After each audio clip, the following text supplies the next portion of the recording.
economía mundial hay toda una situación muy complicada. Unos dicen que hay la crisis económica mundial porque hay productos, materias primas que se han devaluado, que no hay capacidad para que el mundo compre tantas materias primas, la crisis del petróleo. Otros dicen que es China la culpable porque China está en crisis económica. Sin embargo, ni uno ni otros tienen totalmente la razón.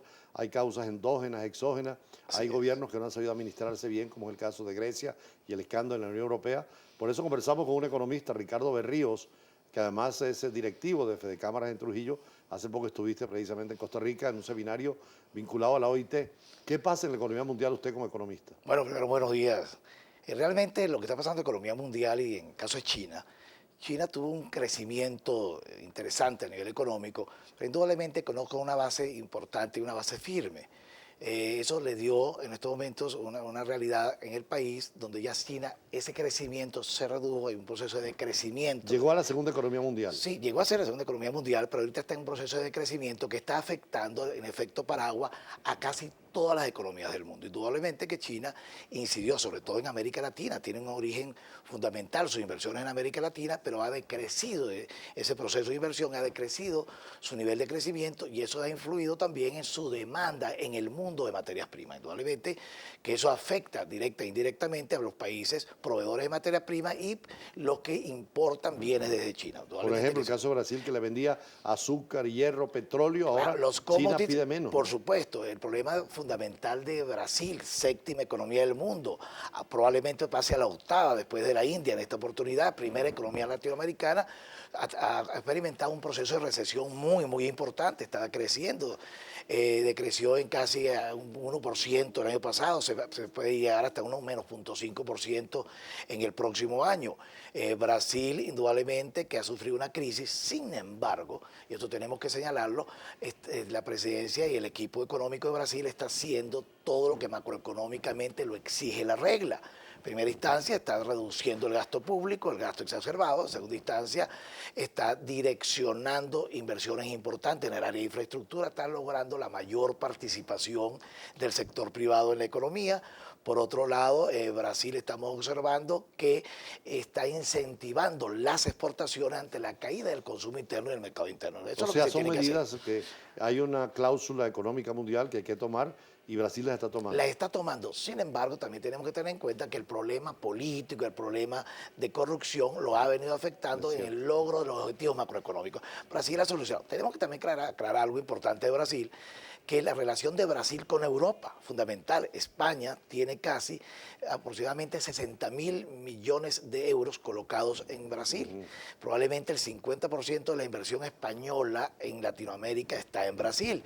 Significa que cualquier efecto que genere la economía en Brasil, cualquier caída de ese proceso económico, afectaría directamente a Europa a partir de España. O sea, hoy la economía mundial está tan interrelacionada que es una malla que prácticamente cualquier país que sufra lo sufren todos los demás. Por Y es supuesto, el caso de cuando dicen que China estornuda es porque tiene fiebre el mundo, ¿no? así es, O Fernando, neumonía, y algo que eso, como se hizo foco en Grecia, tuvimos que fue un drama también, ¿no? la eurozona fijó foco en Grecia, ahorita se está poniendo foco en Brasil para evitar una segunda episodio tipo Grecia de Grecia Latinoamérica. pudo salir adelante, se mantuvo en la Unión Europea, el euro sigue siendo la moneda, pero han tomado medidas, como usted dice, en relación a Brasil. Tomaron medidas importantes, atendieron a la eurozona, el presidente tomó medidas políticas, fue a una reafirmación de su mandato, una reafirmación de las políticas macroeconómicas y está haciendo lo que tenía que hacer, permanecer en la eurozona, permanecer en el grupo y lograr el equilibrio económico mediante medidas que él no ofreció en su campaña electoral, medidas que no son populistas, pero que indudablemente hay que asumir. Caso lo que está haciendo la presidenta Dilma Rousseff en Brasil. Doctor también ha logrado superar la crisis en que estaba, ¿no? Indudablemente también siguiendo políticas macroeconómicas que son de librito, doctor Julio, son de librito que tenemos que aplicar. No solamente eso, tenemos en América Latina economías en crecimiento, aun cuando se basan mucho en los commodities, caso México, pero caso Perú, caso Ecuador, caso Bolivia, caso Colombia, caso Paraguay, con crecimientos importantes en el Producto Interno Bruto. Y en cambio existen otras economías, como es nuestro caso, donde tenemos visualizado un decrecimiento aproximadamente de un 7%, cuando el Fondo Monetario Internacional señala de un 10%. ¿Qué juega el petróleo en todo esto? Porque también el petróleo ha sido golpeado por los nuevos descubrimientos de Estados Unidos, las lulitas, el fracking, pero también la reducción de demanda china, el tema de que las guerras no han alterado la situación. El tema petrolero es un tema muy complejo. Muchos países jugaron a la guerra del Medio Oriente para incrementar los precios del petróleo.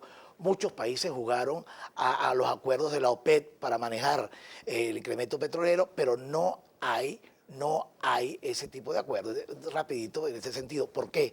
Uno, es un tema de mercados, Claro. Quien abandona el mercado pierde, y así lo estableció los países árabes. No vamos a abandonar los mercados. Saudita, sí.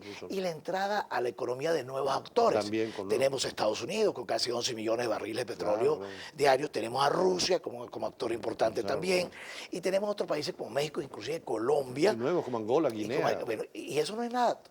Apostaban a ese mercado, a ese nivel de crecimiento, pero también, y algo que todo el mundo ya lo sabe, el Estado Islámico, en vez de incendiar los pozos petroleros, en vez de acabar con las refinerías, está participando en el mercado petrolero. Eso va a precios por debajo de los establecidos mundialmente. Y eso va a pronosticar precios bajos por mucho tiempo. Va a pronosticar precios bajos en el 2015, estamos seguros que precios bajos en el 2016, porque es un tema de oferta y de demanda.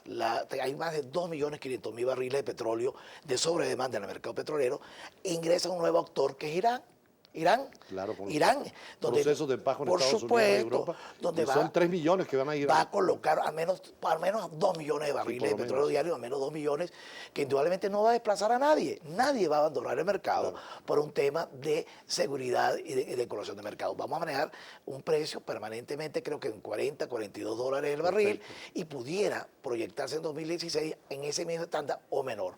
Se habla de 2017, 2018, una búsqueda de un nuevo precio en el barril petrolero. Indudablemente que eso afecta a todas las economías, ha afectado a la venezolana, un poco la ecuatoriana, pero países que tienen otra distancia. Y por rapidito, el tema tecnológico. Nadie contaba que un esquisto que está en el orden de $75 el costo de producir, tecnológicamente Estados Unidos manejó innovación y desarrollo y ahora está en el orden de $42 el costo. Puede mantenerse y no va a abandonar tampoco el mercado. Bueno, muchísimas gracias. Muy agradable conversar sobre el tema económico y vemos cómo la economía es eminentemente internacional y Brújula Internacional trae el tema económico para discutirlo con especialistas como el profesor precisamente universitario Ricardo Berrío, pero que también es alto funcionario de Fedecámara, preside Fedecámara en el Estado de Trujillo y seguimos luego también.